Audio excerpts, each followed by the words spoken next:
Hi everyone, I'm Tula Mavridou Messer, the author of Mortal End, A Simmering Pit of Jiggery Pokery. I just wanted to tell you a little bit about the book. Mortal End is an old-fashioned fairy tale of intrigue, murder, cannibalism and incest that everyone is talking about. Enos P. Wordsworth, the arrogant absinthe-drinking village rector, plays detective, attempting to discover just who the bones in the giant mound of burnt toffee belong to, and how on earth they got there. Why does guilt hang heavy in this village like offal in a stew? What secret has the God-fearing Enos P. Wordsworth kept so carefully? Where have all the children gone? Here's an excerpt so you can find out for yourself. The oak-panelled courtroom was teeming with ferocious citizens seeking ugly justice. Row upon row of worn timbered pews housed more bodies than ever before, or that they were ever intended to. The atmosphere was fiery and the air was opaque and acrid all the way up to the discoloured ceiling. To make matters worse, the county was suffering a life-threatening heatwave, and the solitary ceiling fan whined pitifully as it turned, bestowing only a woefully inadequate stirring of sticky, stale air.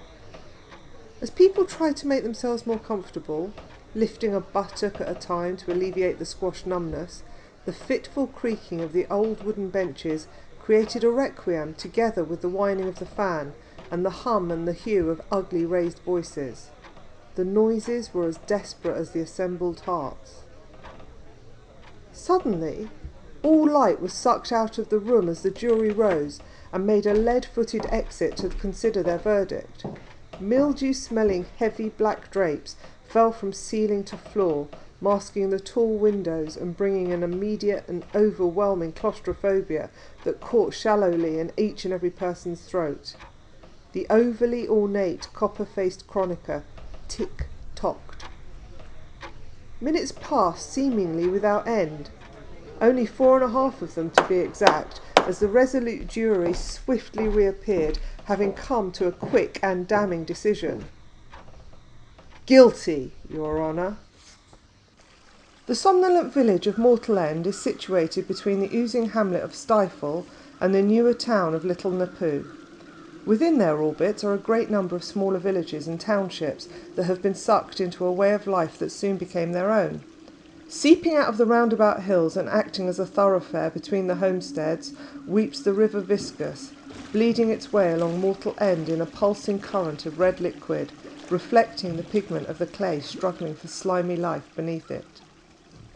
Mortal End had developed like a scab over the freezing gash of the river Viscus thousands of years before, when, tired from their journeying from one abundant city to the next, traders, exhausted and heavy, fell by its barren shoreline to rest their weary souls and water their beasts. As if awakening from a coma, the traders, with fuggy heads and dry, stale mouths, felt unable to remount their animals and instead set to refuelling their weak forms by devouring local foodstuffs, and rested a mite more beneath flimsy and fragile canopies made from the fallen branches of storm-whipped yew trees. Days and then weeks passed. The traders, inert and lethargic, spent spiritless hours together, slowly erecting domiciles in which to hibernate until the spring came and lifted them from their winter malignancy. Rising from the mists and depths of the river Viscus, which runs from north to south, is the cemetery, built in the form of a cross with the steeple of the small stone, cold village church ascending from its heart. Oftentimes the weekly sermon is accompanied by the sounds of the river Viscus, bubbling and spluttering savagely on its way through Mortal End, adding an eeriness to the proceedings that can no longer be felt by the villagers, who are numb to its cloying presence. To the west of the village, rising up the craggy walls of the crater, can be found the food stores. Right across the breadth of the village to the east are the tradesmen.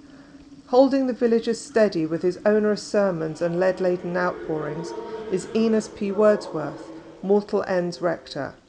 And, as often as not, standing beside him are the eyes and ears of Mortal End, Wordsworth's warden and gravedigger, Savant Poe. Guilt for this small community hangs heavy, like offal in a stew, and it seems only a matter of time before the material that weaves together these people will shred like gossamer.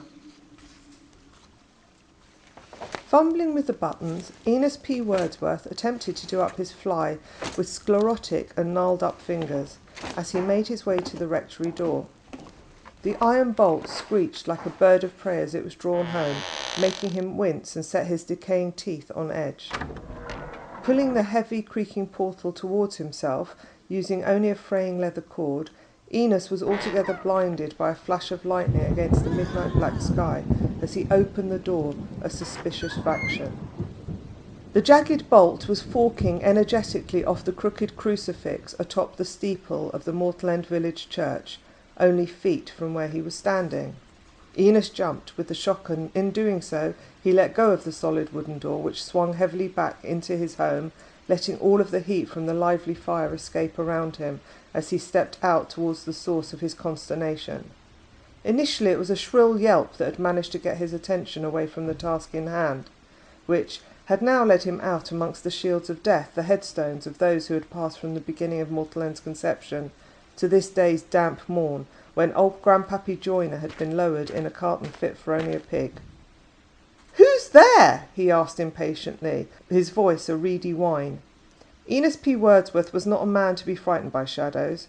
He had faced the dark side of life and had come out scathed but alive. Cupping his hands around his lipless mouth, he shouted out, "Who's there?" once more, but this time defiantly. Silence. A rumble of thunder picked up to the east of Mortal End, smothering all local sounds and drenching Enos to the bone. His once red and buoyant hair was now plastered to his elongated head, taking inches off his already curtailed development, bringing him now to his full height of only 4 feet and 11 inches. Normally his stovepipe hat would have ameliorated this lack of growth, in his own misshapen head, if nowhere else. Abruptly turning his drooping back on the tombs and pits, Enos leaned with all his strength against the heavy oak door, which had silently and heavily closed shut behind him, and fell once more into the devilish heat of his abode. Enos sat soddenly down on his crumpled divan and began to poach from the incinerating blaze that was emitting from his fireplace. Sour perspiration and tart steam peeled upwards in yeasty ribbons from his lean being, and wafted heavenward while he planked and fell into a malodorous slumber from the lack of oxygen in the air. Suddenly there came an excited rap on the door. "Rector, so sorry to disturb." Enos was now in the middle-aged sloom, and it would take more than his gravedigger's rapping to awaken him. "Sir, please, sir, there's a great fire and it's headed this way." No response. "Rector, it is I, Savant Poe. There is a great fire and it's headed this way," he repeated, getting more and more high-pitched with each word rapidly uttered. As if he had all the time in the world, Enos P. Wordsworth leisurely gathered himself up and sat. Using gravity to propel him forwards off the bed, Enos arthritically shuffled to the great door once more, and with an effort he let his gravedigger into the rectory. "What is this great fire, Poe? Surely it is only a small blaze caused by the lightning striking brushwood in the forest. The rain will smother it soon enough." "Look, sir!" Savant dramatically stepped back and gestured like a concert pianist bowing to the inferno that was lighting up the night sky. "Upon my soul! God have mercy upon us!" Reflecting the flames, Enos's glassy face appeared to grow a vivid red as he gaped and gasped open-mouthed at the vision he saw before him. "Get the watch, Poe! Get the watch!" he spluttered, flustered. Panicked, Enos instructed his manservant to raise the village horses before the fire raised the village. "I myself shall knock up my neighbours and show them to safety," he said. Poe rushed off on his gangly legs as fast as they would take him, first out of the cemetery and then left towards the north side of the village, shouting at the top of his rasping voice, "Fire! Wake up! There's a fire!" Within moments the villagers began to stir and open their doors, taking in the sight before them. The flames were so bright that the village was all lit up, and the heat they expelled was as if it was radiating from the centre of the earth. "The rain'll put it out," said Sesame Raw nonchalantly, Mortal End's burgher known for his sedentary ways. Savant Poe stopped in his tracks and stared into Sesame Raw's bloated face. "It's coming this way and fast. We need all the help we can get to gather water from the river. If we can't put it out, then the least we should do is protect our property from being cremated." Property was the magic word for Sesame Raw. He needed no more urging. "Lettuce, stir yourself!" he called to his wife in his deep baritone voice that made his heavily bearded jowls quiver. "There's a fire in Fuka Wood. The wind is blowing it towards the village. Bring pails, we need to douse everything or else it'll burn. Quick, fetch a pail of water. Mrs. Raw was up in no time, her overabundant wig skewed on her head, making her look more like the back end of a poodle than the First Lady of Mortal End. Within no time at all the commotion had sprung the community from their warm beds, forming a snake that slithered and slid across the riverbank as they drew the night-black water from the viscus to douse the infernal heat.